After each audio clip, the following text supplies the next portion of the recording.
అంటే రత్నం గారు అంటే ఈవినింగ్ చెప్దాం అనుకున్నా, బట్ స్టిల్ ఇప్పుడే చెప్పేస్తున్నాను ఈ మాట.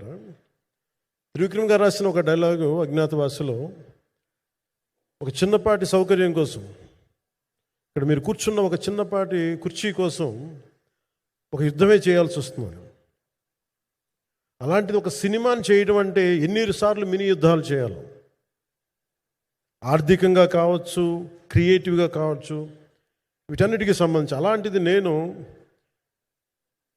ఎప్పుడు కూడా సినిమాల్లోకి రాకముందు ఏం రత్నం గారు లాంటి వ్యక్తి నా ప్రొడ్యూసర్ అయితే బాగుండు అనుకున్నాను.